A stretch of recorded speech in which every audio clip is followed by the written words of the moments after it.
and it's a regular council meeting. Could we all rise, please, for the Pledge of Allegiance?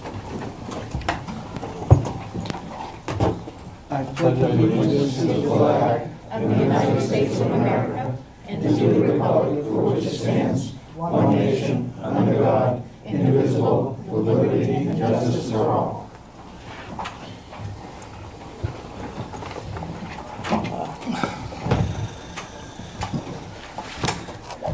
Just to start, guys, as you notice, we've got a pretty lengthy agenda tonight, so we'll see if we can get through it before midnight. Lisa, roll call? Yes, Peter Drapo. Here. Dale Macklin. Here. Jerry Quirian. Yes. Ray Karen. Here. Joseph Gravel. Here. Jeff West. Here. Lee Trahan. Here. Full house.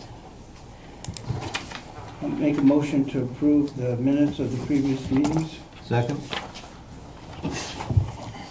Any discussion? Lisa? Peter Drapo. Yes. Dale Macklin. Yes. Jerry Quirian. Yes. Ray Karen. Yes. Joseph Gravel. Yes. Jeff West. Yes. Lee Trahan. Yes. Passes 7-0. Our next item, communications, employee recognition for Winslow Public Works. Are you doing this or am I, Paul? I've got, I'd say you are, you brought it up, I guess. well, the email was sent to you. We don't usually spend a whole lot of time focusing on what the public works crews do. They tend to only be noticed when something goes wrong. And lately I've gotten, well, actually Paul got this one, but I've gotten a couple compliments too on the work that they've been doing. The first compliments I got were about the work that they were doing down around Fort Halifax Park with all the brush clearing. What a great job they did down there, and they worked hard to get that done.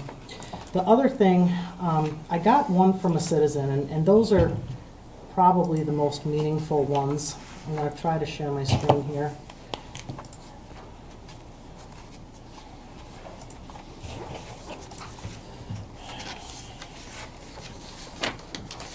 Well, it says I'm screen sharing, but it's not showing me. There we go. So, this resident sent in these pictures of a sinkhole up on Halifax Street prior to us coming out to take care of it. And this gentleman's name was Chad Dillahunt, and he just said, "Paul, I wanted to take a moment to thank you and the guys for the quick and excellent repairs to the sinkhole. Job well done, a round of applause." And he also sent pictures of the completed project. I just want to take a minute to recognize our public works crews and the work that they do out there every day to keep us safe, keep us healthy, and it's just rare that we get a chance to actually show them that citizens appreciate what they're doing. So to Paul's crews, sincere thank you, congratulations, and they're well deserving of this recognition. Thank you, Paul. You didn't have to rebuild the whole street. No, the unfortunate part about that incident, that was damaged years ago when they did the show, and the storm drain, the bottom never set it. They had to go back and repair it. This is probably 20 years old, I don't know. Using up somebody else's mistake, but they get done. Every day I had the guys do 26 tons by hand, so they weren't too, they worked hard that day. I actually bought a pizza for lunch. Once in a while, you know, we get into days that you just gotta grunt and get it done, you know. The weather was good and had to be paid. But they did, I got a couple guys that are pretty good on the rate, you know, somewhat conscientious, so they come out looking pretty good. So, thank you for the compliment. Thank you. Our next item is congratulations to the Winslow track team. I put this on here, as I'm sure you're all well aware, the Winslow boys track team won the state Class C championship 2 weekends ago, I guess now. There were 3 events that they won the state championship in. The state champions were Joe Richards in the 400 meter, Evan Watts in the 200 meter, and then in the 4x4 relay was Sam Schmidt, Evan Watts, Joe Richards, and Ryan Yang. So we want to say a congratulations to these guys.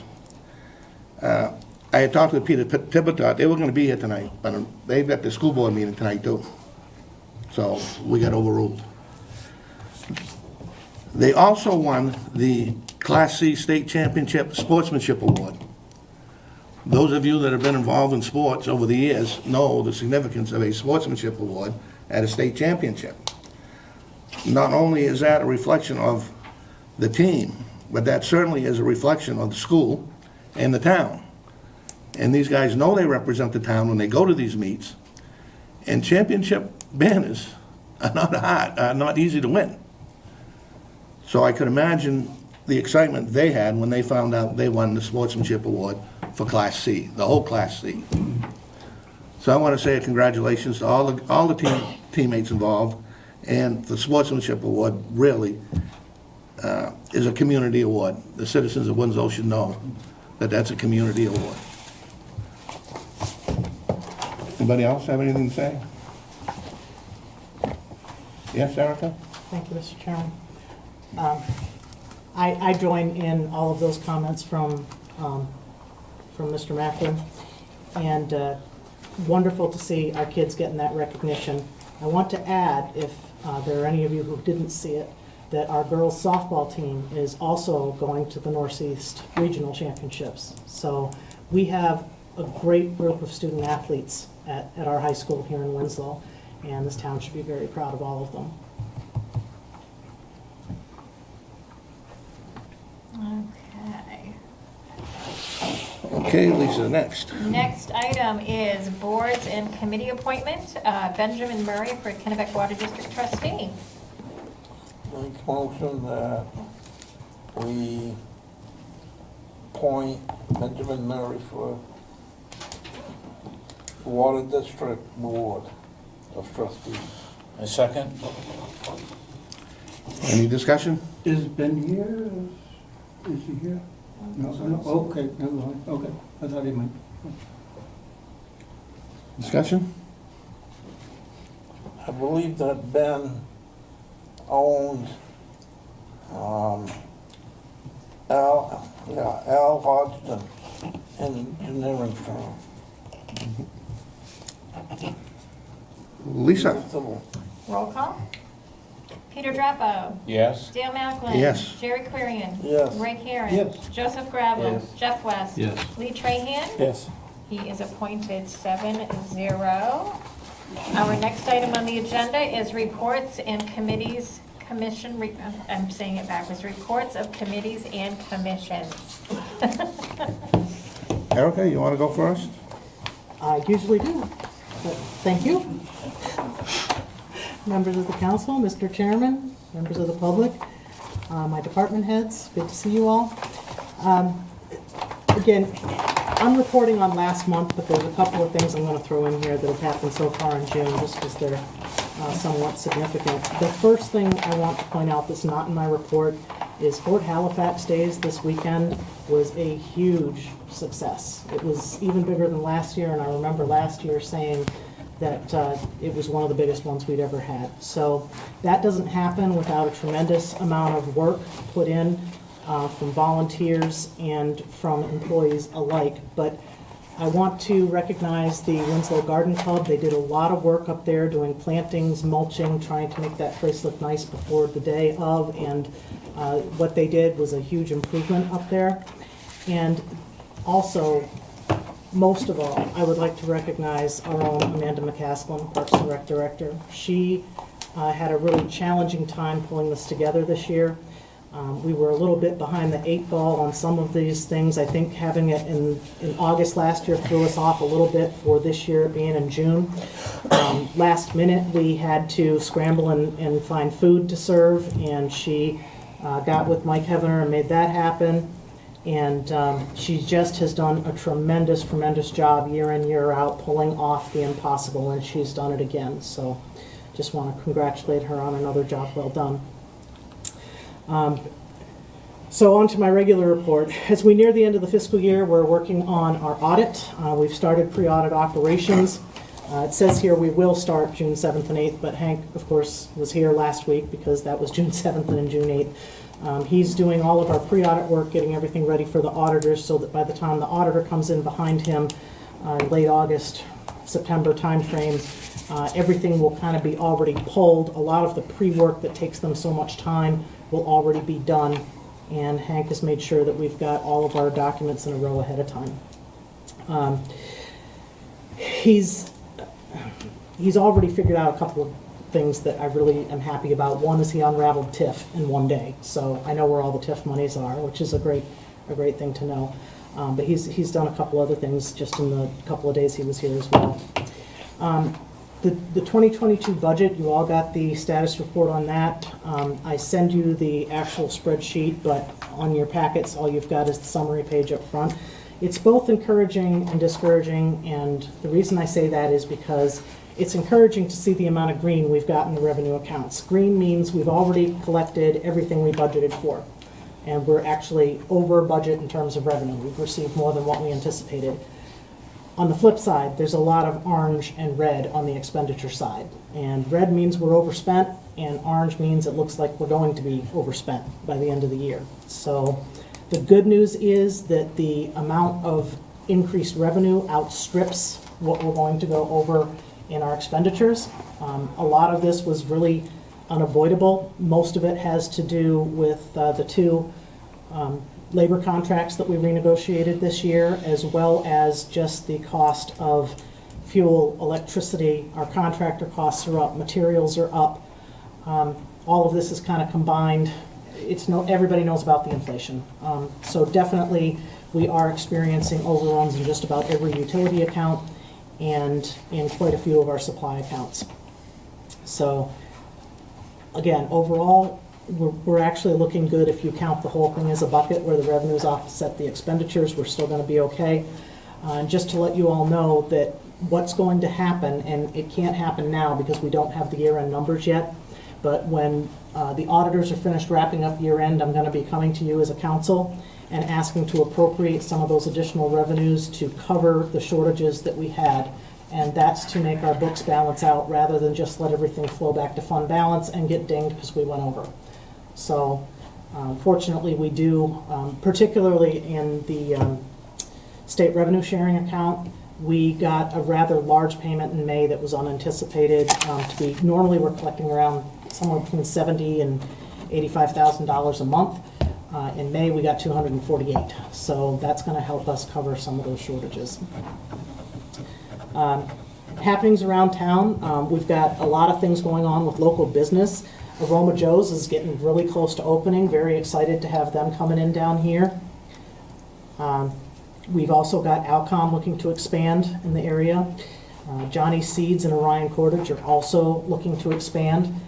There's not a whole lot of inventory in town, but we're going to do whatever we can to help them get set up with whatever they need to continue growing and remaining viable right here in Winslow.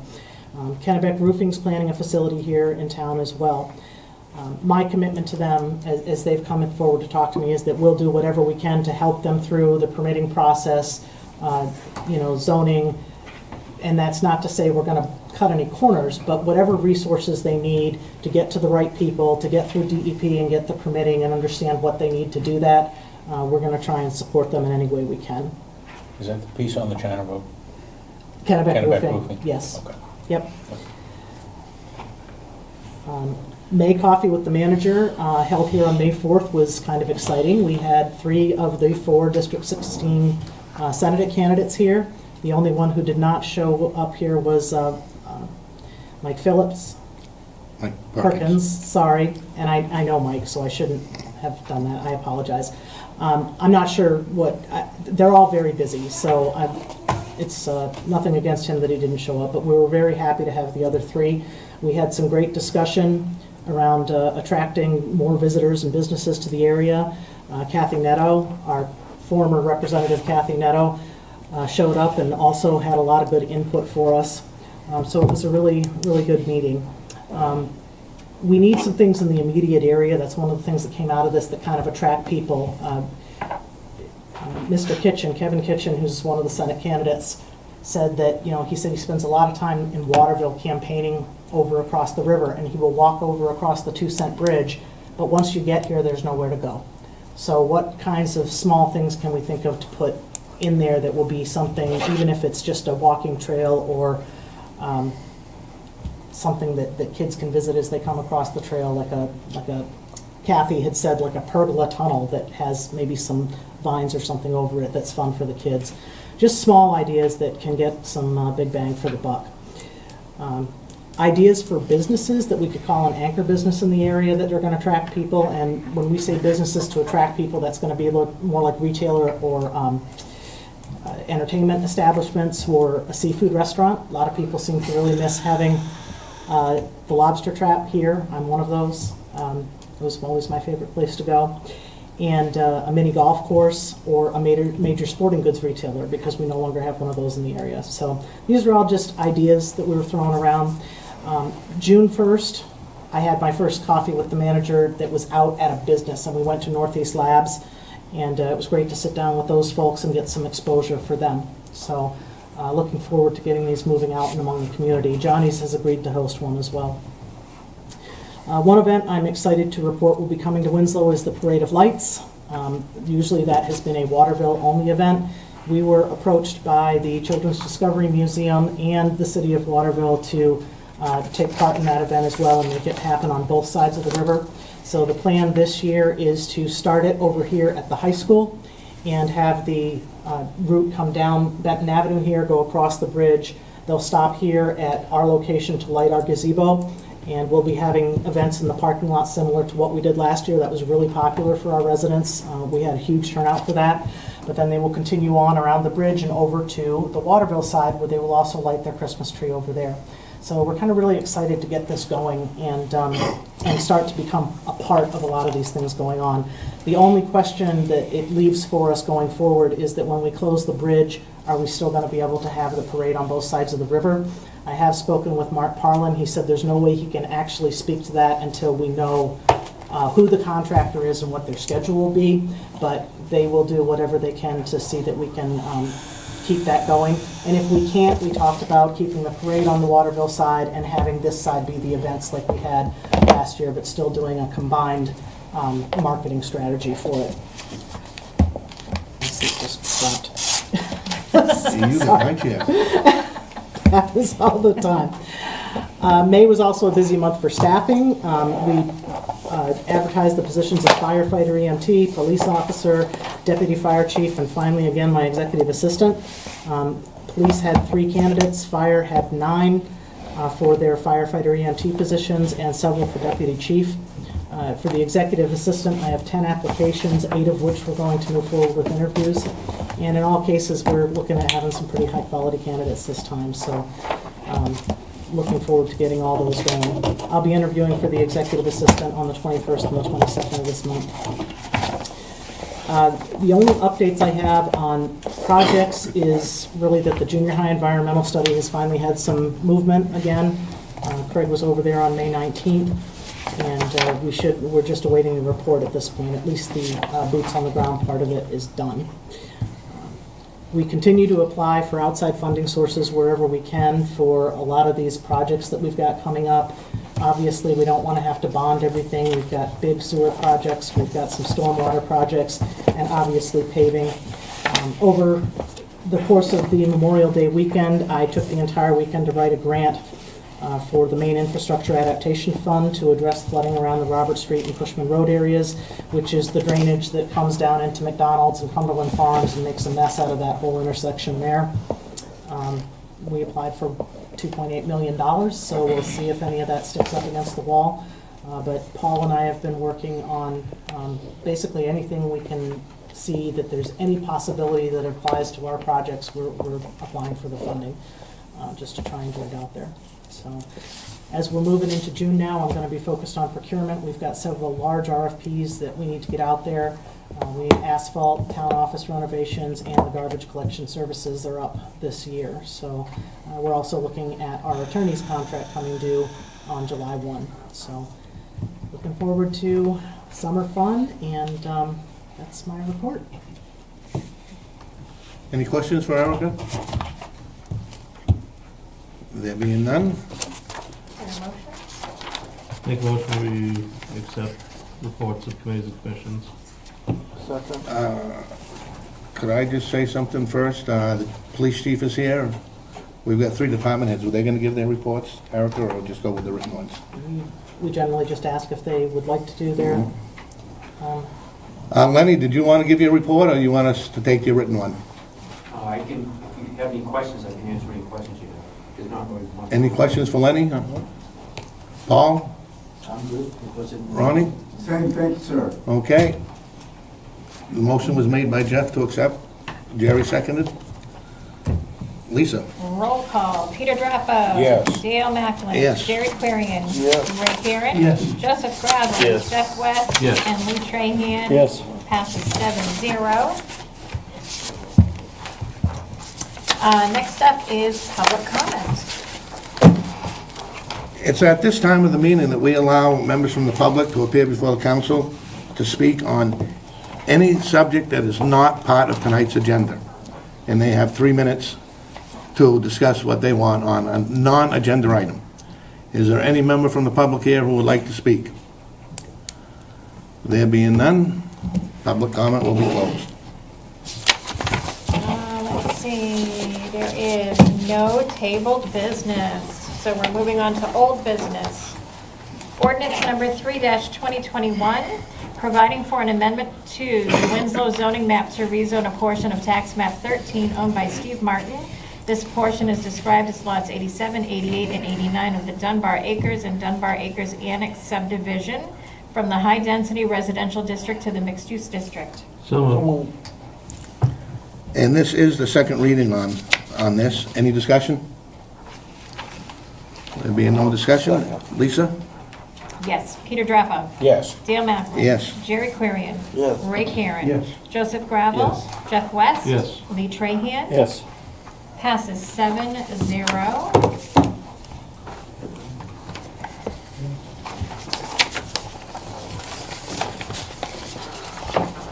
Next item is order number 8-2022, an order providing for authorization for the town manager to appropriate $700,000 from ARPA funds 3912-001-49001 to fund fiscal year 2023 capital projects. So moved.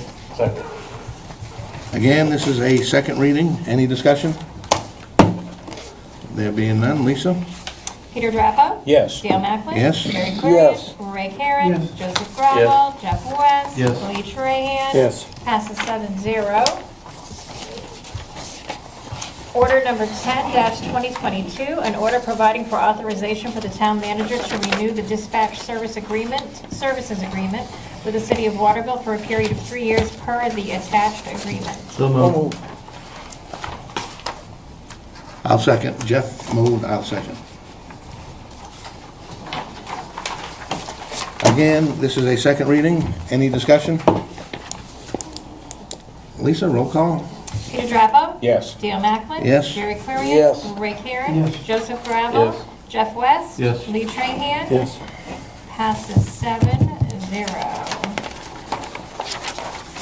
On to new business. Ordinance number 11-2022, an amendment to ordinance number 5-2021, personnel, rules, and regulations for town employees by adding a return to work policy. So moved.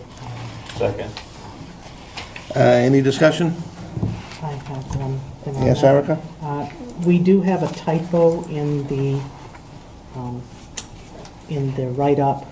It is a period at the end of the first sentence in paragraph 3, which should be a comma to make it read correctly.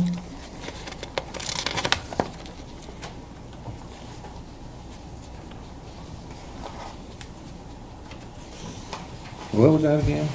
Should be the first sentence of paragraph 3. Okay, there we go.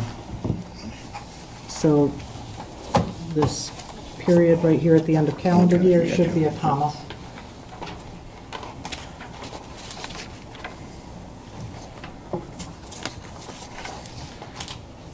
Any further discussion? Lisa, roll call? Yes. Peter Drappo. Yes. Dale Macklin. Yes. Jerry Clarion. Yes. Ray Karen. Yes. Joseph Gravel. Yes. Jeff West. Yes. Lee Trahan. Yes. Motion passes 7-0. Our next item is ordinance number 12-2022, an amendment to ordinance number 5-2021, personnel rules and regulations for town employees by replacing Appendix B, salary scale. So moved. Second. Discussion? There being no discussion, Lisa? Peter Drapo. Yes. Dale Macklin. Yes. Jerry Querian. Yes. Ray Karen. Yes. Joseph Gravel. Yes. Jeff West. Yes. Lee Trahan. Yes. Passes 7-0. Next item is ordinance number 13-2022, an amendment to ordinance number 5-2021, personnel rules and regulations for town employees, amending the standard hours of work and holiday schedule by adding the underlined and deleting the strike-through language in the attached So documents. move. Second. Discussion? No discussion, Lisa? Peter Drapo. Yes. Dale Macklin. Yes. Jerry Querian. Yes. Ray Karen. Yes. Joseph Gravel. Yes. Jeff West. Yes. Lee Trahan. Yes. Passes 7-0. Order number 13-2022, an order providing for the sale of tax-acquired property. So move. Second. Discussion? Yes, Erica? Chairman, you had called and asked me a question this morning that I told you I would look into, which was the resident in question who owned this property is in a nursing home. And there is a law on the books regarding whether we can evict somebody who is in a nursing home or sell their property. What the answer to that question is yes, there is such a law on the books. However, what is going to happen is should the council approve sale of this property tonight, and of course we have to have 2 readings because it's an order, once it becomes effective, we then send the property owner, and in this case also her son, who is the executor of all of her affairs, a letter that's saying that they have 30 days to put it in writing to the town that they do not wish to have the property sold. At that point, there's a special form we have to fill out, and when it comes time to actually sell the property, if she owes money to the state through Maine Care, then the state would actually take the proceeds, or she could get the proceeds herself. So that's where that stands. So it's not that we can't do it, but we have to have an extra step in there and allow them the ability to say, no, I don't want you to sell it.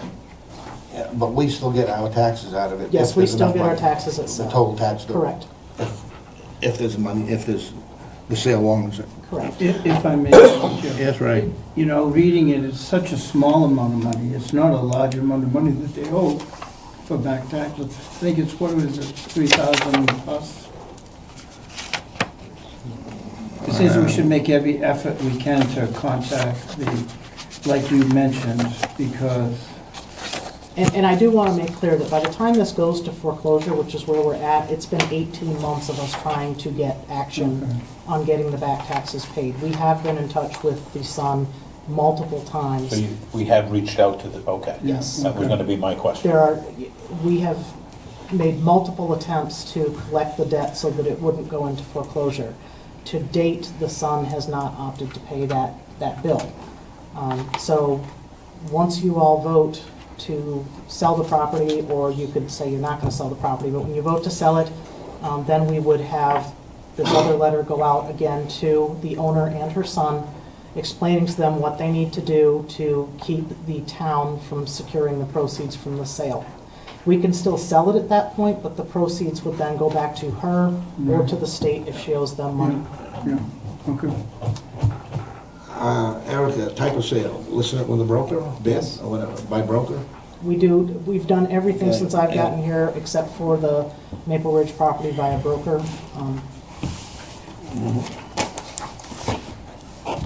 Anything further? I just had a quick Yes, Lee? question, yes, through the chair.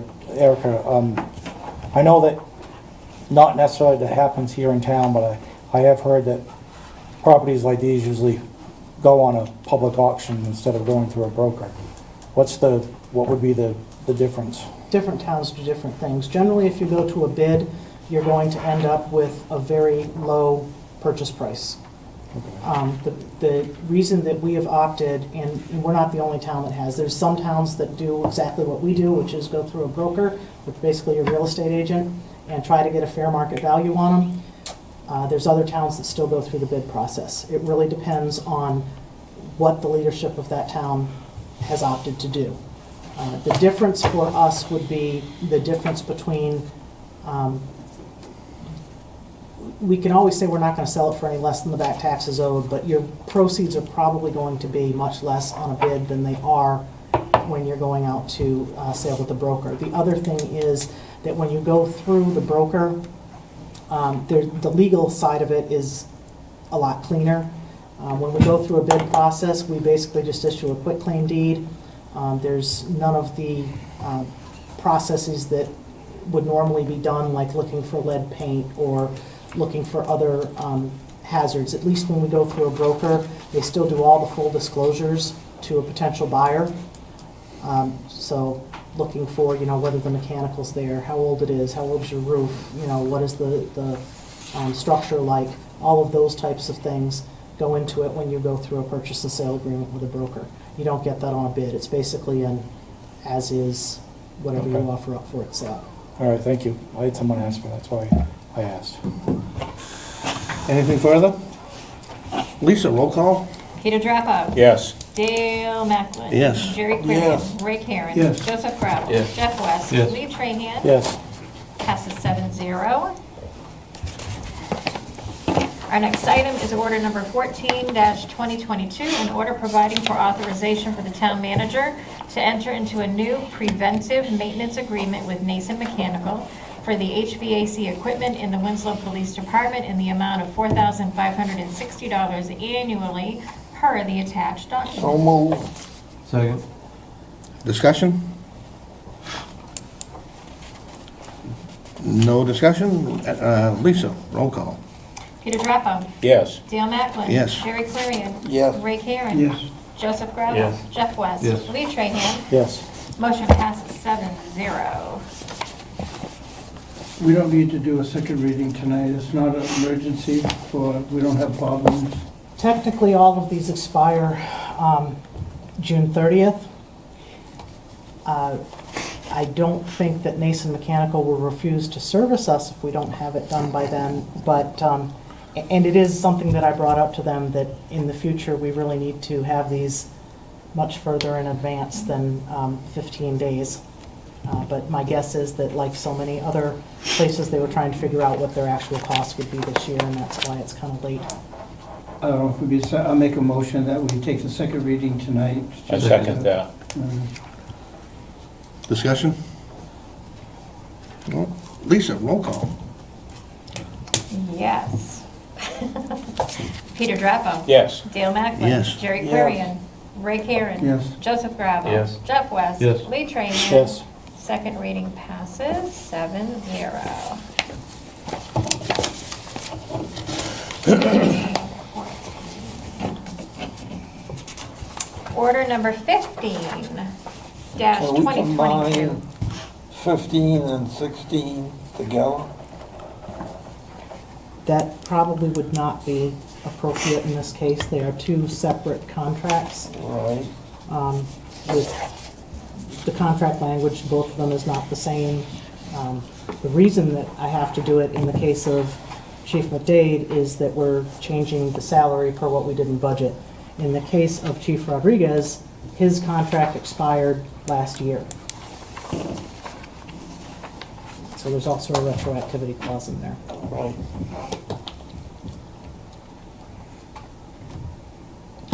All right, so order number 15-2022, an order providing for authorization for the town manager to amend the contract between the town of Winslow and Ronald Rodriguez, Winslow Fire Chief, per the attached document. So move. Second. Discussion? Erica just gave us the explanation, so Lisa, roll call?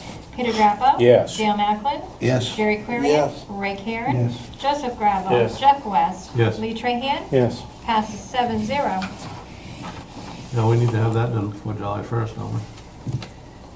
We are supposed to, yes, because it goes to the Make a wages. motion, we forego the second reading. Second. Discussion? Lisa, on the second reading? That was Jeff first, Peter second, am I right?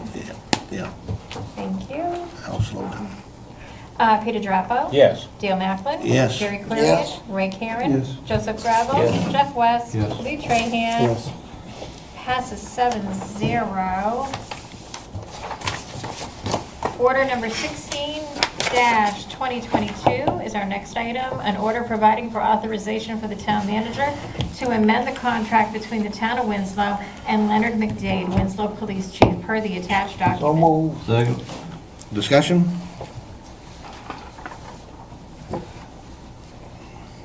Lisa? Peter Drapo. Yes. Dale Macklin. Yes. Jerry Clarion. Yes. Ray Karen. Yes. Joseph Gravel. Jeff West. Yes. Lee Trahan. Yes. Make a motion to waive the second reading. Second? Discussion?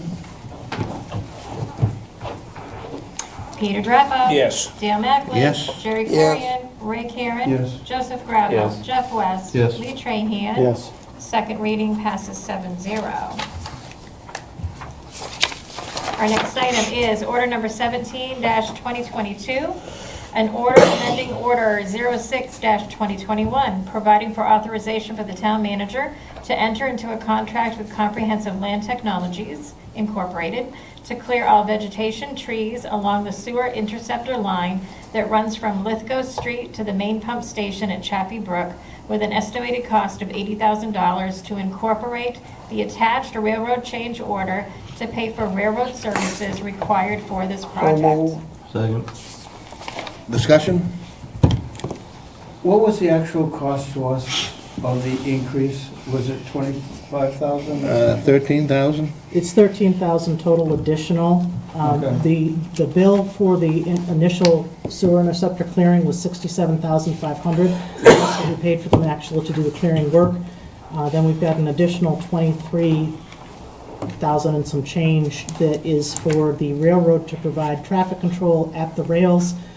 So it's a change order issued by the contractor because they've procured those services. Okay. Okay. Good. Lisa?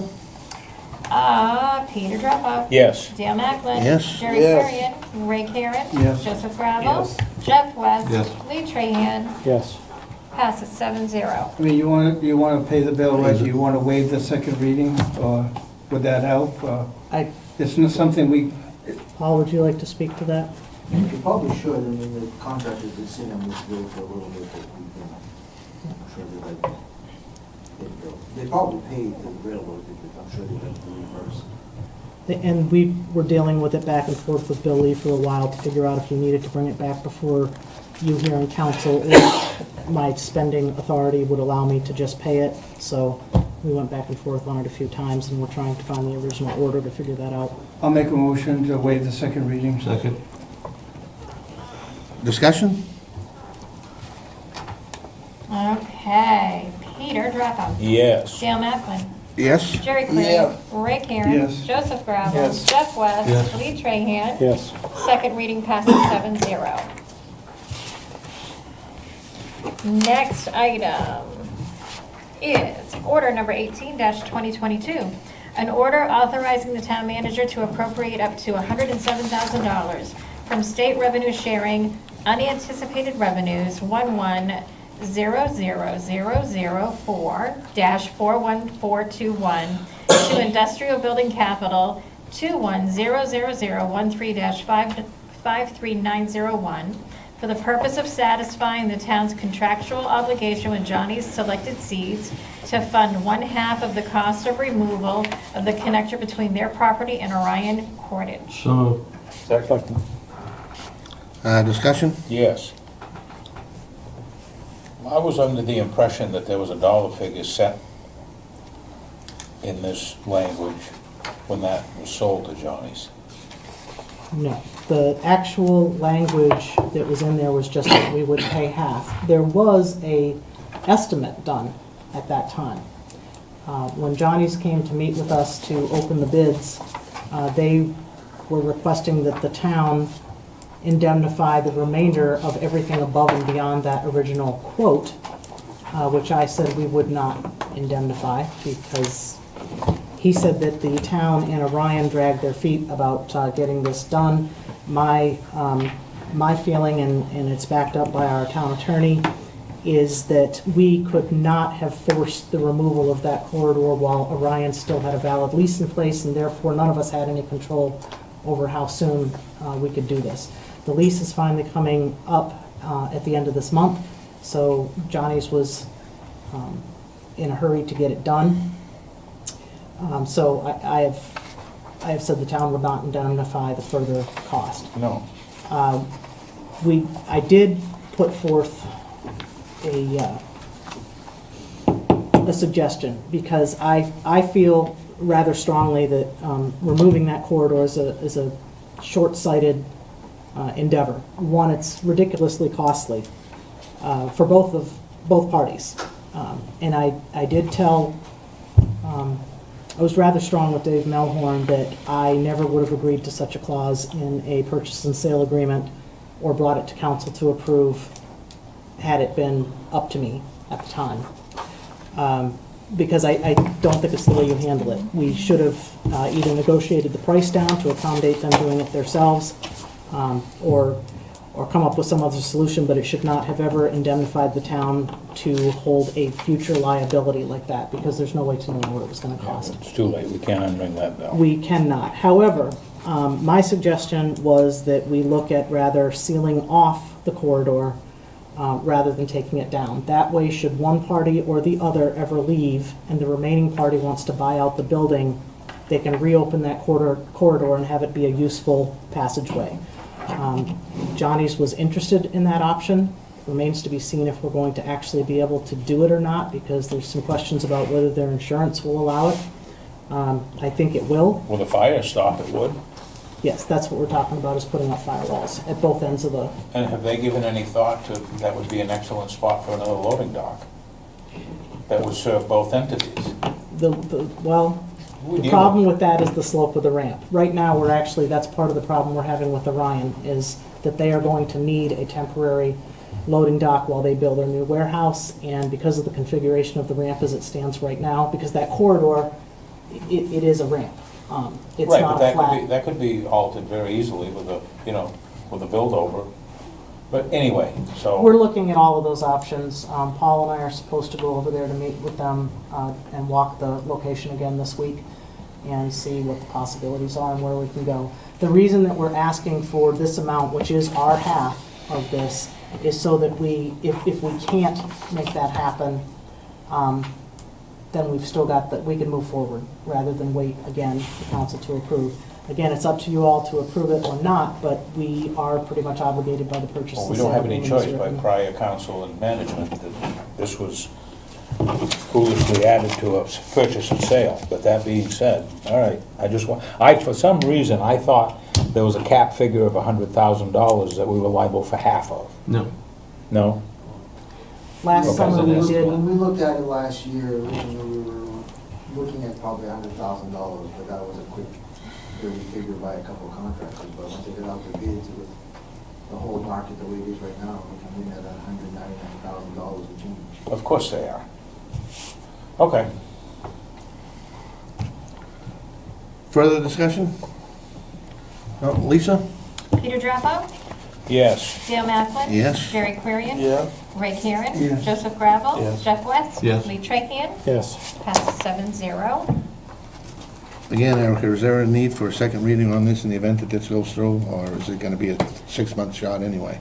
I think we're safe to wait, and Paul, correct me if you disagree, but I think we're safe to wait on it just because we don't even know which way they're gonna go yet. Right, So, I mean, and the contract that we got, the bids we got, their schedule was, I think, September for you to get on the ground as far as the contractor, so there's plenty of time to do another reading again. I wouldn't even be surprised if we table this, if it's not done yet and there's still discussion. We'll still have on the second reading an option to table for another month if we had to, right? well, keep in mind that just because you approve the appropriation doesn't mean you have to actually appropriate the funds until we know which way we're going. It just Right. means that we're approved up to that maximum dollar amount. Okay. So if the gears shift and we go to doing a firewall scenario, and that comes in at, you know, a third or half of what the bill is right now. We only appropriate what it takes to do that project instead.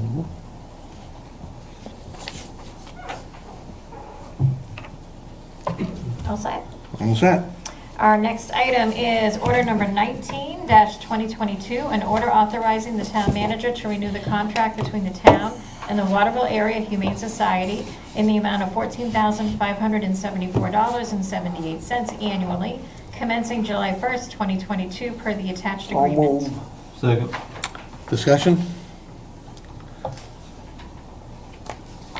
Will there be a need for a second reading, Erica, if that due July 1st? Yes. Make a motion, we forego the second reading. Second? Okay, so, Discussion? Lisa? roll call on the approval first is Peter Drapo, Yes. Dale Macklin, Yes. Jerry Querian, Yes. Ray Karen. Yes. Joseph Gravel. Jeff West. Yes. Lee Trahan. Yes. And now roll call for waiving the second reading. Peter Drapo. Yes. Dale Macklin. Yes. Jerry Querian. Yep. Ray Karen. Yes. Joseph Gravel. Yes. Jeff West. Yes. Lee Trahan. Yes. Passes 7-0. Sorry, Lisa, I forgot we didn't do that. It is okay. Next up, resolution number 10-2022 regarding poverty hardship abatement request number 2022-002. So moved. Second. Just a second here. How did you read that, Lisa? I'm sorry, I was... Regarding poverty hardship abatement request 2022-002. So this is from last Yeah, month that was yeah. voted down. Yeah, so we have, the motion has to be to deny the abatement. Motion to deny, correct. So Jeff, you'll withdraw your motion in general, and the motion will be to deny the request. Yes. Second. Perfect. Are we ready? Discussion? Oh, no discussion, this is an Well, executive just to session. get this clear, to deny the abatement, we vote no. No, you vote yes. Okay, that's what I wanted to get clear. Okay, carry on. Okay, Peter Drapo. Yes. Dale Macklin. Yes. Jerry Querian. Yes. Ray Karen. Yes. Joseph Gravel. Yes. Jeff West. Yes. Lee Trahan. Yes. Motion to deny passes 7-0. Next item is resolution number 11-2022, application for a restaurant on premise. excuse me. Why don't we combine resolution number 11-2022, 12-2022. They're two separate businesses, Jerry, and each business, we may have something that deals with one business and not the other. There may, I don't know that there are, but being two separate businesses, two distinct businesses. We'd be done already. Just in case. Alrighty, so resolution number 11-2022, application for a restaurant on premises liquor license renewal by Lucky Panda Incorporated, DBA Lucky Panda, located at 3 Cushman Road, Unit Number 2. So moved. Second. Discussion? No discussion? Lisa? Peter Drapo. Yes. Dale Macklin. Yes. Jerry Querian. Yes. Ray Karen. Yes. Joseph Gravel. Yes. Jeff West. Yes. Lee Trahan. Yes. Passes 7-0.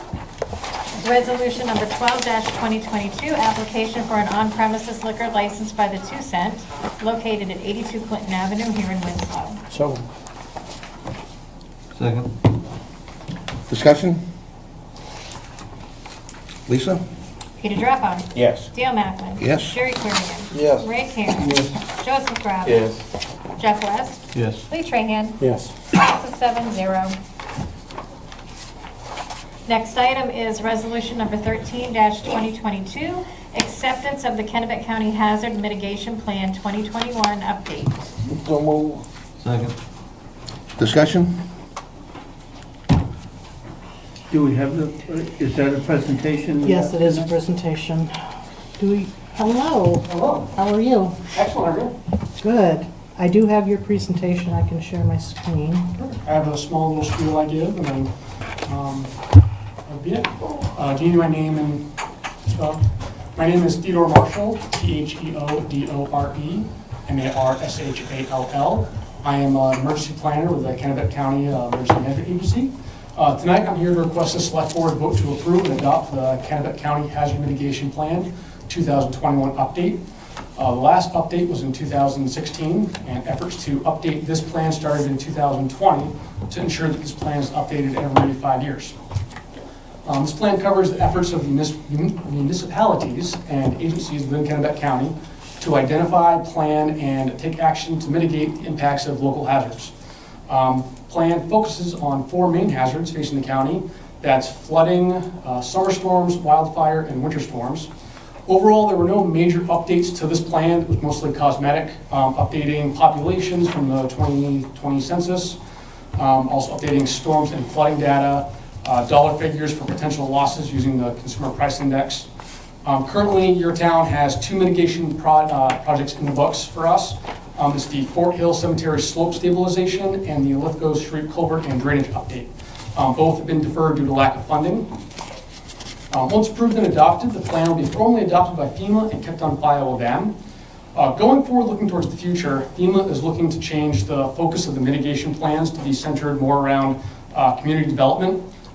In April, FEMA released guidance, and that will go into effect next April. So what that means is that us, the county emergency management agency, we're going to be looking to become more involved at the local level with community development and hopefully throughout the county. So at this time, I will open any questions from you folks. Any questions from the council? I guess if we do have 2 projects in the town of Winslow, one is the Fort Hill Cemetery, there's no funding for it. No funding as of right now. The good thing of having projects, you have to have projects in the plan to be considered part of the plan. What that does is that if there was a problem with one of your projects, say the Lithgow Street culvert collapsed, and you guys needed to replace that, because it's in the plan, you can potentially get funding through FEMA sooner rather than later, because it's in the plan, you have a known mitigation that you don't have the funding for right now. So the more projects you have in the plan, the better it is going forward. And you can add projects in any time. Anything else? Nothing further? I appreciate your time. Thank you, sir. Lisa? Let's see here. Yes, we have a motion and a second, so roll call is Peter Drapo. Yes. Dale Macklin. Yes. Jerry Clarion. Yes. Ray Karen. Yes. Joseph Brown. Yes. Jeff West. Yes. Lee Trahan. Yes. Passes 7-0. Next item is resolution number 14-2022. Council signatures on the attached letter to the Kennebec County Commissioners in support of a county-wide broadband assessment. So move. Second. Discussion.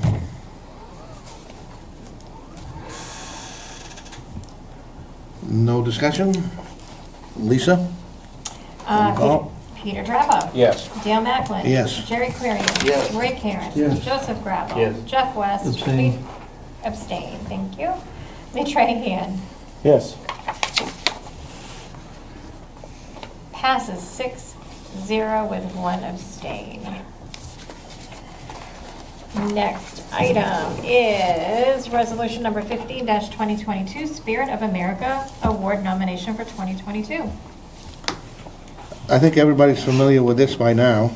This is at least the 3rd time, I guess, it's been before the council. I made the nominations. Any further discussion? So moved. Second. Any discussion? Again. Lisa? Peter Drapo. Yes. Dale Macklin. Yes. Jerry Clarion. Yes. Ray Karen. Yes. Joseph Gravel. Yes. Jeff West. Yes. Lee Trahan. Yes. Passes 7-0. Next item is, I'm sorry? Do signatures? Yeah, at this time, council members and Lisa and Erica and members of the public, we have a lot of papers to sign. Sometimes we forget to sign all of them. So we're gonna take 5 minutes or so right now for all the councilors to sign all the documents needed. We will return, and we'll be here for some discussion items after the documents have been signed. And it's gonna be just a second, I just got a couple more to add, but I can start off You with take what your I whole have. time, Lisa.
Council's back. Vote. All right, so next item are discussion items. First one up is comprehensive plan. Yes, please.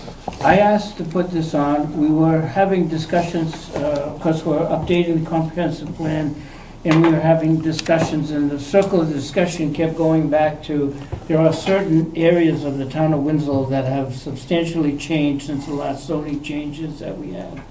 And that a comprehensive look at all the aspects of the town of Winslow, as far as zoning goes, should occur to try to prevent some of the, I wouldn't call it spot zoning, but some of the zoning changes that we're faced over the last 5 years and continues to face, is that if you look at the Augusta Road, Benton Avenue, parts of the China Road, even parts of the Cushman Road, are becoming more and more, I wouldn't say commercialized, but yet I foresee that in the future. And so, through Erica and through the chair, is saying, is there any, should we make a commitment to look at the whole town of Winslow and hire a firm or get some expertise into the zoning portion and to see what needs to be changed or needs to be updated, or, and there we are right now as far as that goes. So I'll open it up to anybody else that has any opinion to it. What's it involve? Well, two things I want to address out of that. One is, we never use the term spot zoning because spot zoning is illegal. That's not anything that we've done in this town. We have done contract zones. There's a legal definition that makes a contract zone different from spot zoning. Spot zoning is arbitrarily picking a location and making it any zone you want to fit that you're trying to put there.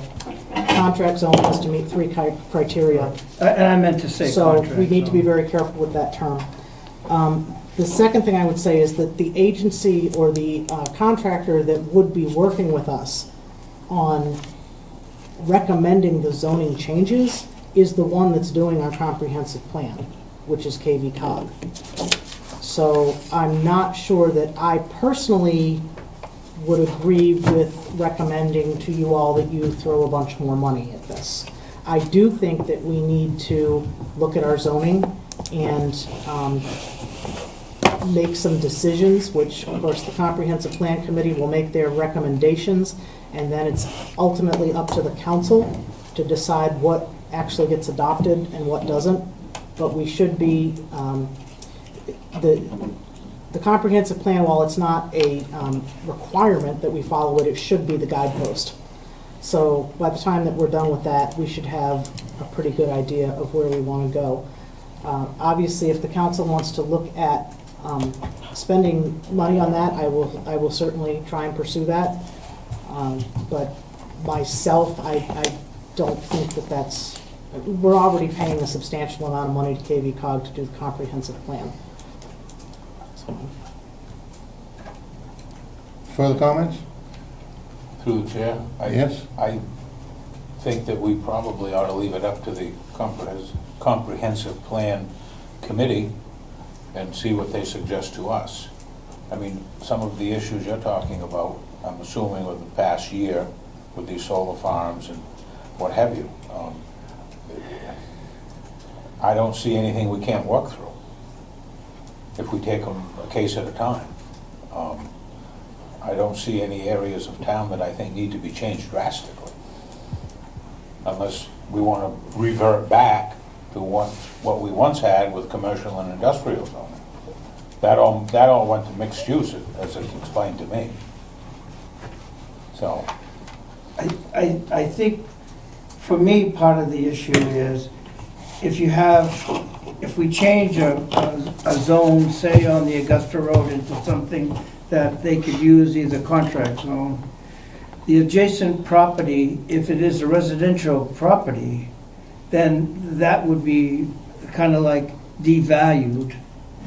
If we changed it to like industrial commercial area, that residential spot at that point in time would have added value as a industrial or as a commercial piece of property. They could sell it as that. Well, you just contradicted yourself. You said it would devalue, and now you say, I agree with your second comment. If there's a spot of property on the Augusta Road, and one area we zone mixed use, and they put a commercial establishment in there next to residential, to a resident. Yes. My opinion is that resident all of a sudden just got an increase of value of his property, because commercial property, or property that can be used for a business, is worth much more than residential. So, But is it zoned for that? It isn't zoned for that. no, but if in fact that resident wanted to sell his property to whomever to put a building there, I mean, a business there, then we have to rezone that piece. I don't see the issue with dealing them one case at a time. Unless that's my opinion. My thoughts on this are, just from a procedural basis, I guess, we have a comprehensive planning committee, correct? Yes, That was appointed by this council yes. at some point in time. Correct. And they were directed to do the comprehensive plan, review everything, take into consideration everything, and as committees do, then make their recommendations to the council. And then the council will decide on what recommendations to approve or not approve. Are we jumping the gun here a little bit by putting this discussion, because we don't have any recommendations from the committee right now? And the discussion that we're having before the council now should be the one taking place after we get recommendations from the Comprehensive Planning Committee. I agree. It's also, but it's also nice at this particular stage to know the ideas of the council, going back to the comprehensive committee and saying, hey, yeah, this was some of the other suggestions. So we're seeking some input into, and I think we've already got some valuable input going back to the comprehensive committee. Mr. Chairman? Yes?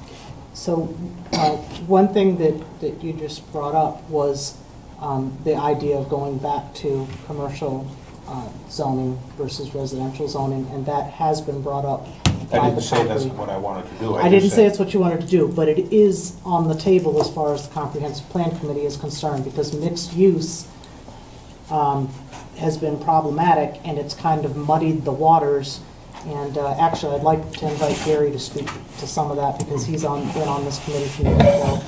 And we've had quite a bit of discussion surrounding the need for a commercial zone, rather than continuing on with mixed use.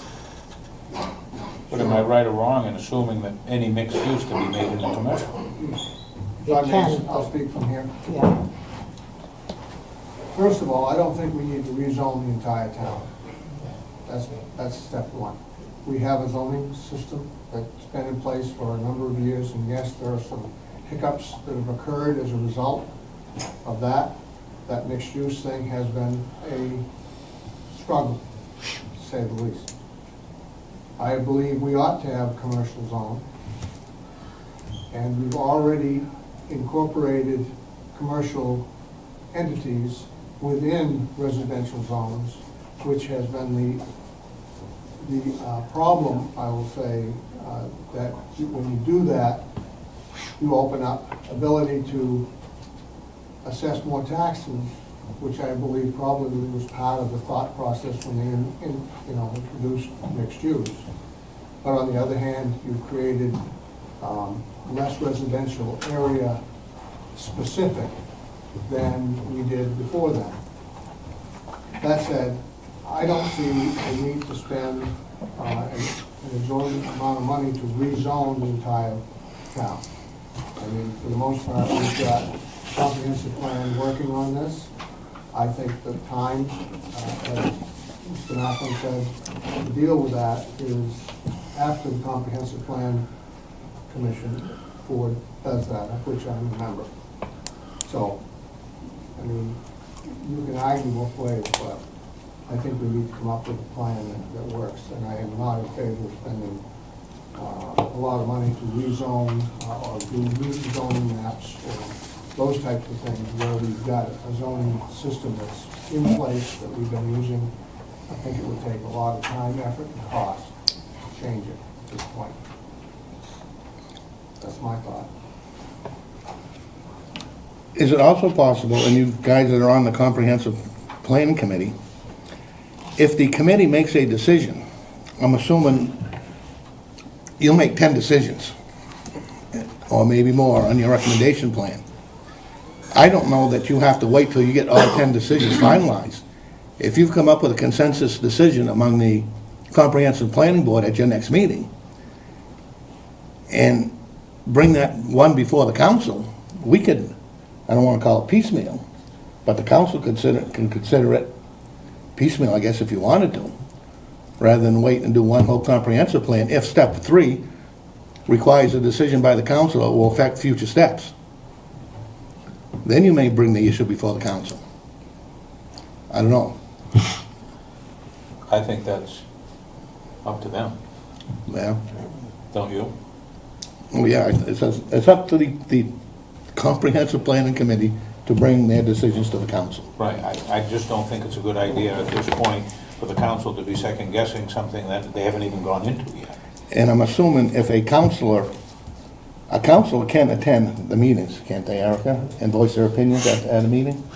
Yes, we do need to be cognizant, however, again, of the number of counselors that are in one meeting at a time. So Ray is on that committee.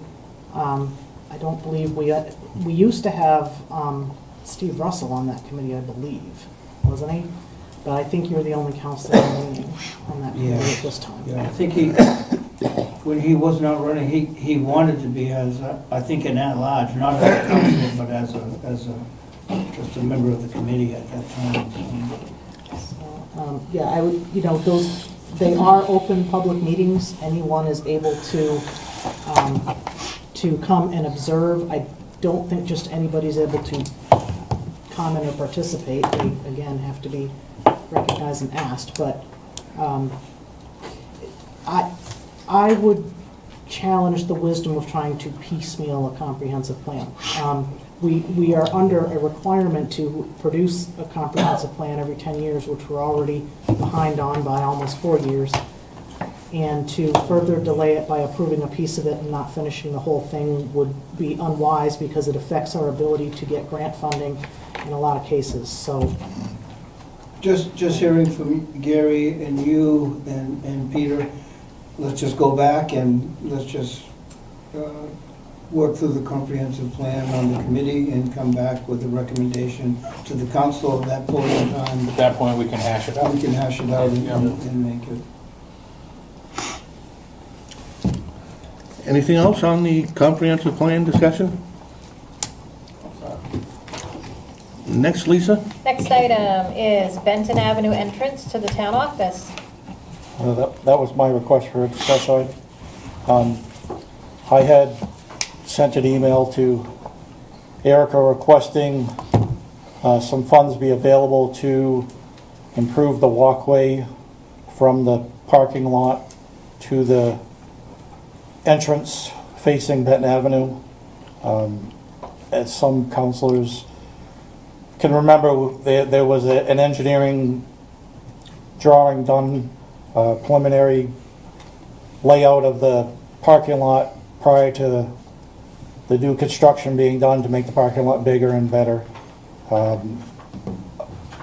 of the accessibility items on that drawing were followed through with, including the parking spots, but the pathway leading from the parking spots up to the building was eliminated as part of the original plan. So I was requesting some funds be used to repave the area from the new hot top up to the door. As some of you may be aware of, some not, that there's two items happening here where the hot top that's currently there has some age to it. And also that large, I don't know if it's an oak tree or whatever tree there is on the corner there, a lot of the roots are growing under the pathway, breaking up the hot top. And there are, what I feel is a safety hazard to residents using that means of entrance into the building. Not everyone can go up the stairs as I know Dale, he used that pathway when he had his knee surgeries. He had to use that pathway, and I do know for sure that it's not smooth.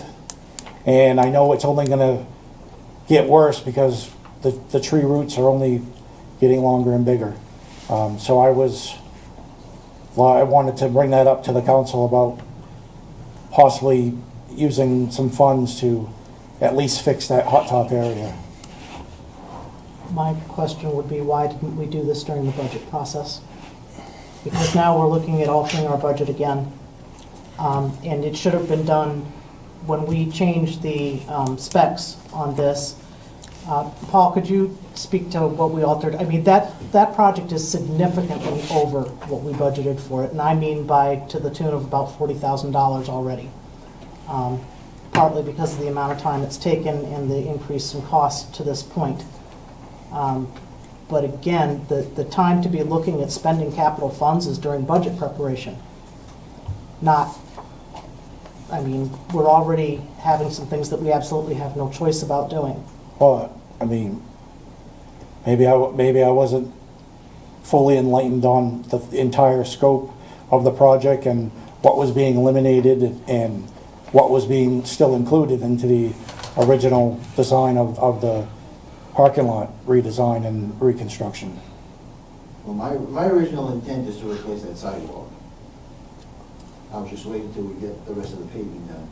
I didn't want to get into that until we get the final surface on it. But I was planning on repaving that front sidewalk. But you wanted to add railing and stuff too. Well, I mean, I can go without the railing. My concern about the railing is if we're gonna do that, then is there a potential of any liability for not being to code? Are you talking railings on both sides? No, just that pipe railing that's there now. Right. I'm not fully aware if that's to ADA code. That I'm not sure. That would be, I mean, I'm okay with just doing the hot top, but then I'd also like to address that as well. I mean, I don't want to have a situation where something's not to code and then someone slips and fall and then they come after the town. That being said, we'd have to have railings everywhere. What if we don't? So in general, when it comes to ADA, you're grandfathered until you touch it. As soon as you touch it, then you have to bring it up to code. That's kind of the issue too with, like, in this building, as soon as if we were to take this building and try to retrofit it, as soon as we touch an exterior door, we're supposed to make all the entrances ADA compliant. As soon as we touch a stairwell, we're supposed to add in a elevator to make it ADA compliant. So in general, it would be, if we didn't touch it, then we're safe. But I don't know if simply repaving the sidewalk applies to that. So I think we would need to seek a little bit of guidance on whether that constitutes. Repaving the sidewalk. We're paving the sidewalks all up and down Benton anyway. That's maintenance. Yeah. That's considered maintenance. Now, if you change the configuration of that, now you're changing it. So I don't think paving it is an issue. So you had already planned on doing it anyway, Yeah, Paul? we got that one, we got the one for the gazebo that we could repave as well, just been holding off. There was a question of lighting for the parking lot that we had to do more trenching, so I was trying to hold off until we don't cut across a new sidewalk, you know? Yeah. That, and we technically don't have the funds in our budget until July 1. It's part of our FY '23 capital. So, Does that answer? yeah, if I could just add that, yeah, I'm okay if we can just redo that hot top. Don't touch the the railing at all. Leave it as is, and I'm okay with that. I just want a smoother surface for people walking. No, I'm just trying to get it lined up, because once we pull out the pavement, we gotta be able to repave it like the next day, because otherwise we're gonna walk without a commission, so. Yeah. It takes a little bit of scheduling to get it. I gotta line somebody up to pave it, you know, as soon as we repave it, so people can have access to it. I mean, you're gonna have root issues with leaving that tree there down the road too. And that's why I didn't go with the fancy walkway they had designed, because I didn't want to take the tree out. We've taken a lot of trees out. Yeah. I I have no problem taking trees out, but if you guys want it gone, it's gone. Just saying it's gonna heave that walkway probably 5, 6 years down the road. That'll be a recurring issue as Yeah. long as the tree's there. Or we deal with the roots that are there now and pave it. We're not, we're not talking a street here. Oh, no, I'm You not. know, so, let's just deal with it.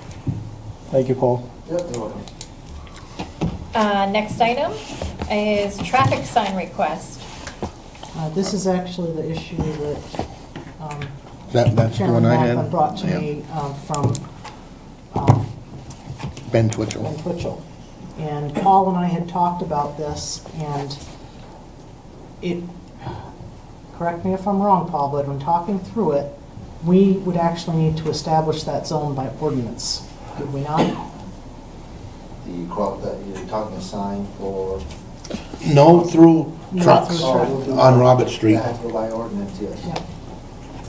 We opening that for discussion, or?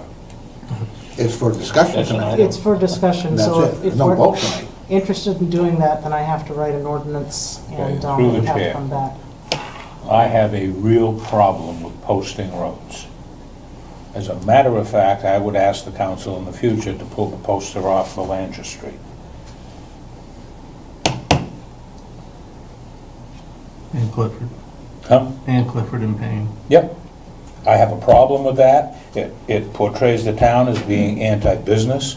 And how do you define a truck? Now, in my opinion, it's 26,000 GVW or better. Okay? But oil trucks, fire trucks, rescue personnel, cable trucks, CMP trucks, all the trucks that are using these streets that the people are bitching about still can use them. And I know this has been challenged at the state level, and it's unenforceable. Am I right or wrong, Chief? I wouldn't try to take that. So I just think it portrays a very, very bad image. There's a big problem with So that's my opinion, if I haven't made it very clear. putting, no true trucks. Are we gonna end up with all the streets in town sooner or later with no true truck traffic? You can't do it. Can't. From what I came up with, there are no specific rules and regulations on what is required for a no-through street. That if you meet these certain conditions, you get a no-through trucks sign. I don't think there's anything out there that says that. Now, you go to the state, again, it's a town road, Paul, and we have nothing that delineates what requirements need to be met. Not that I'm aware of. But you still need the ordinance to establish it. But we still need an ordinance. Well, I'm not in favor of even writing an ordinance to go further forward with this. I would be very nervous, because then people have this tendency to say, well, let's get another ordinance to do Clinton Avenue, Halifax. Well, Uh, those are state roads, you can't do it anyway. Yeah, I'm just throwing. Yeah, no, you're right, you're setting a very, very bad example. Yes. Ben's reasoning for this mainly was the increase in children in that neighborhood and people walking their pets. Is there Jeff, you live there, I don't. Is there an increase of people walking their pets and Yeah, we children? don't have 18 wheels going down Robert Street, so. It's not a through street. Dump trucks aren't gonna go down there unless they're working in the area. They're not Exactly. gonna cut across there because they don't wanna take all the turns. You know that. Yeah, I mean, any truck going down there has business down there. Correct. Therefore, you can't enforce it. It's a feel-good sign. In my opinion, yes.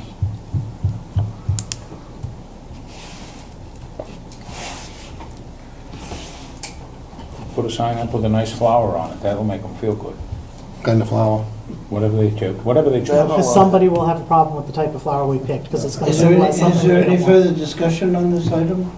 I don't think so. I think where we're at now is that it's up to Paul and Erica, I think, if they see that there's sufficient grounds to put this before the council for an ordinance. Now, I guess I, as a counselor, any of us as a counselor, can make that request. I'm not gonna make that request. I would side Somebody with else you, wants to, Peter. they can. I would side with you and What's that? keep the government out of.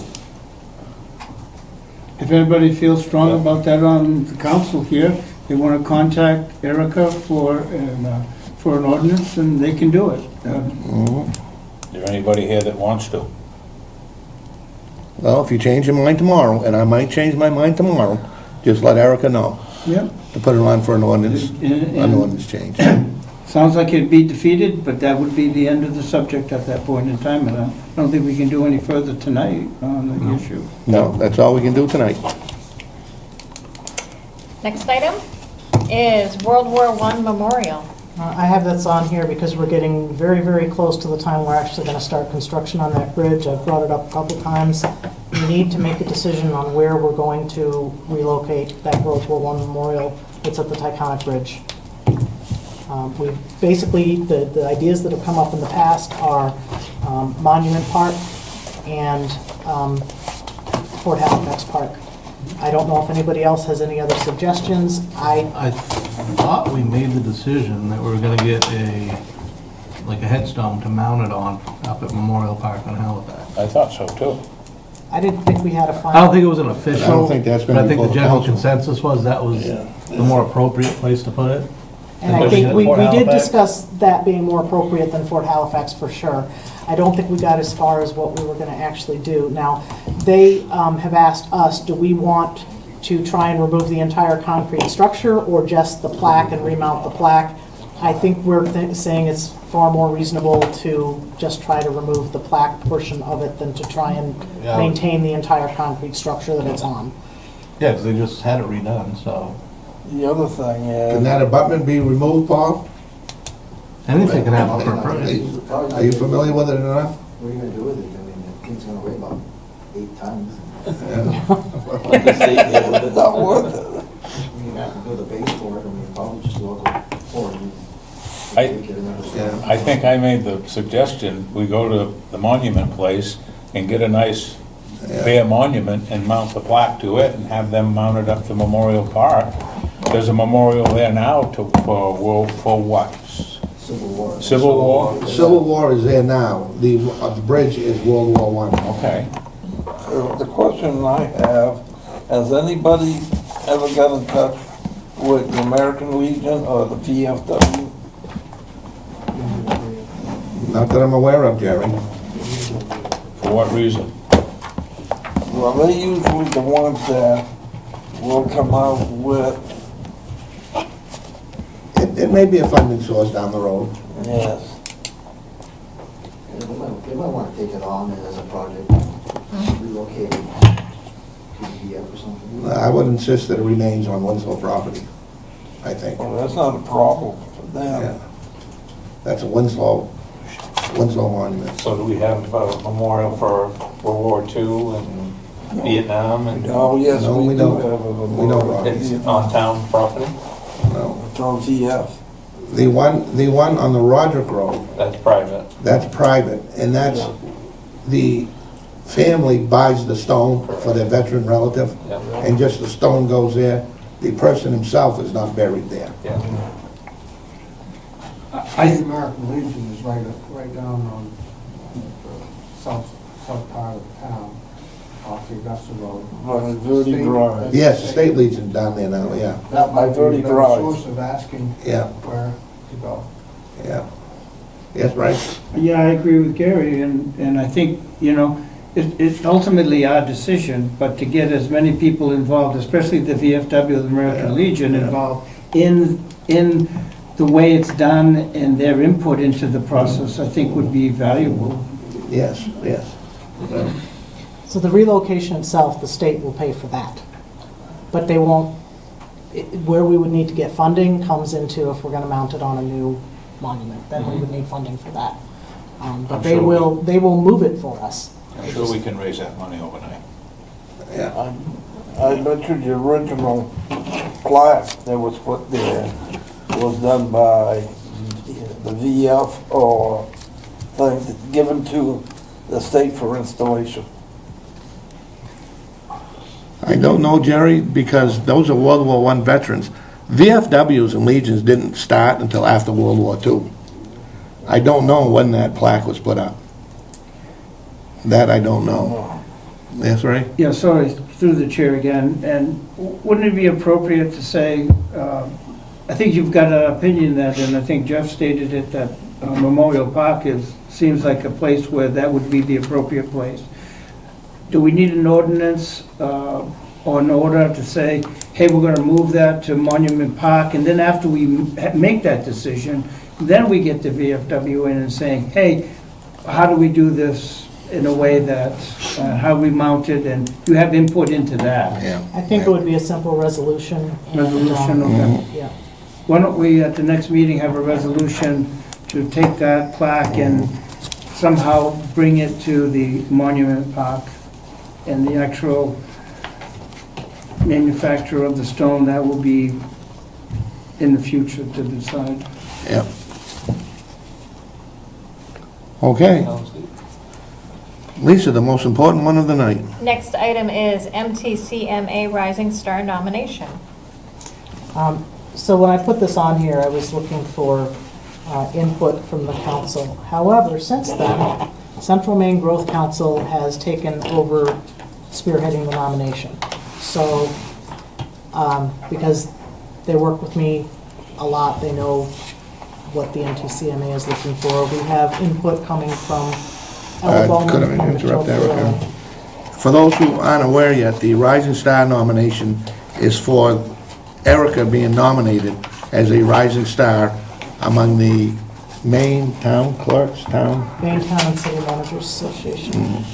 The Rising Star Award is only available to managers who have been in the profession for less than 5 years.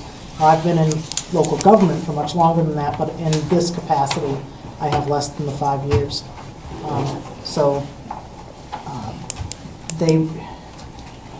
I'm very uncomfortable with nominating myself or tooting my own horn. So that's why I've asked for input from my colleagues that know what I have done the most. So what my suggestion would be, because this is basically what Fairfield manager and Oakland manager have done, is they have written letters of support in support of what the MTCMA is writing up.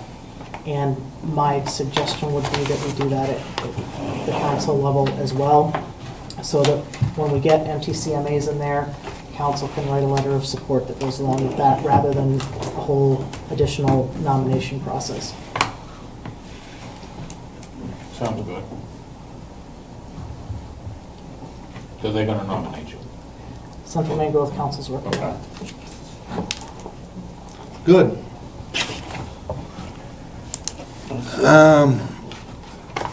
Lisa, there being no further business? Make a motion to adjourn. That took a while.